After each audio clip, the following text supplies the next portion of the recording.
કરજણના ધનોરા ગામે કુદરતી કોતર પૂરી દેવામાં આવતા 200 પરિવારો પર પૂરનું સંકટ તોડાઈ રહ્યું છે।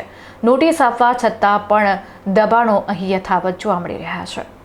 ચોમાસાની શરૂઆત વચ્ચે કરજણ તાલુકાના ધનોરા ગામે પાણીના નિકાલની કુદરતી જગ્યાઓ પર ગેરકાયદેસર દબાણ થતા 200 જેટલા પરિવારોના જીવ જોખમમાં મુકાયા છે। ગામના આવાસ પાછળ આવેલા કુદરતી કોતરમાંથી આસપાસના 5 ગામોના વરસાદી પાણીનો નિકાલ થતો હતો, જેને વહીવટદારે બહારના તત્વો સાથે મળીને પૂરી દીધો હોવાનો ગંભીર આક્ષેપ ઉઠ્યો છે। સ્થાનિક રહીશ નરપતભાઈ દેવી પૂજકના જણાવ્યા અનુસાર વર્ષ 2023માં પણ આ બાબતે કલેક્ટર અને મામલતદાર કચેરીમાં રજૂઆત કરીને માર્ગ ખુલ્લો કરાવાયો હતો, પરંતુ ગામના જ એક વહીવટદાર ગોપાલસિંહે કથિત રીતે આશરે 4000 ટ્રેક્ટર જેટલી માટી નંખાવી આખો કોતર પૂરી દીધો છે અને ત્યાં દિવાલ પણ ઊભી કરી દીધી છે। ગ્રામજનોનો સીધો આક્ષેપ છે કે વહીવટદારે મોટા પાયે ભ્રષ્ટાચાર કરીને આ ગેરકાયદે પુરાણ કરાવ્યું છે। સરકારી તંત્ર દ્વારા આ મામલે નોટિસ આપવા છતાં હજી સુધી દબાણ હટાવાયું નથી। હવે ચોમાસું માથે હોવાથી ગામમાં પૂર આવવાની પૂરેપૂરી ભીતિ છે। જો વહીવટીતંત્ર આ આડશ તાત્કાલિક નહીં તોડે તો જાનમાલના રક્ષણ માટે ગ્રામજનો જાતે જ દબાણ તોડી પાડશે। બેન છું, અમારા ગામની અંદર આવાસ યોજના આવી છે, સરદાર આવાસ, ઇન્દિરા આવાસ યોજના છે। અમારા ગામમાં જે રોડ છે એને પાથરી માટે બધા એ કરે છે, પણ અત્યાર સુધી રોડ કોઈ થયા નહીં ને રોડ કરવા આવે તો અમે અટકાવી દઈશું એવું કે છે। તમારા ગામમાં રોડની જરૂર નહીં અને તમને શું સમસ્યા થાય છે?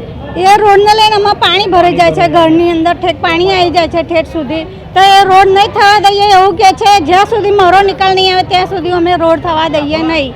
અને અત્યારે અમારા મકાનો તોડવા તૈયાર થઈ ગયા છે કે હું ગમે તે રીતે પણ મકાન તમારા તોડીને જ રહીશ, ગમે એટલા પૈસા થાય, 10 લાખ થાય, 20 લાખ થાય, એ જવાબદારી અમારી છે, પણ હું મકાનો તોડીને જ રહીશ, તોડાઈને જ રહીશ। હું તમને ન્યાય આપું છું એવું અમને કઈ ધમકી આપે છે। ધમકી આપે છે? એમનું નામ શું છે? એમનું નામ ગોપાલસિંહ। શું કોણ છે એ? ગોપાલસિંહ મોહનસિંહ।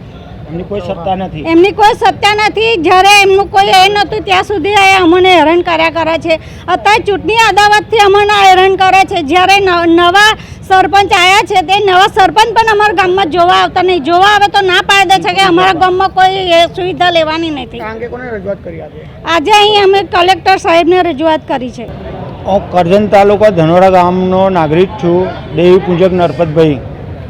આ મારી વિનંતી છે કે આજથી 2023માં અમે કલેક્ટર ઓફિસ મામલતદાર સાહેબને વિનંતી કરેલ છે, અમે 200 ઘરવાળાઓએ કે પાછળ કોતર અમારા 5 ગામનું પાણી આવેલું છે તો એને બંધ કરાવી દેવડાવ્યું છે।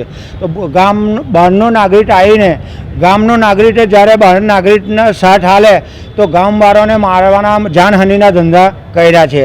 અને અમે કહેવા ગયા કે અમારે જાનહાનિના તમે ધંધા કર્યા છે ગોપાલસિંહ, તો એ એવું કહે છે કે એની સરકારી જગ્યા છે, એની જગ્યા છે એટલે એ બધું કરી શકે।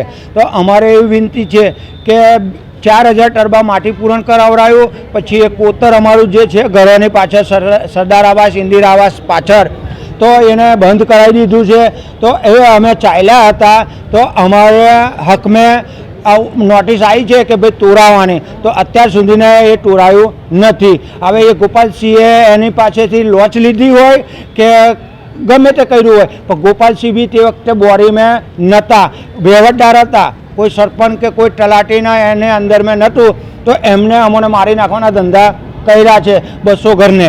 તો અમારી વિનંતી આપ સરકારને એવી છે કે એ બી તોડાણ થવું જોઈએ, નહીં તો એનો જે કોટ કરેલો છે આ નહીં તોડે અને આ મેઘરાજા માથે આવેલા છે અને નહીં તોડે તો આખો કોટ અમે ખંડિત કરી દઈશું।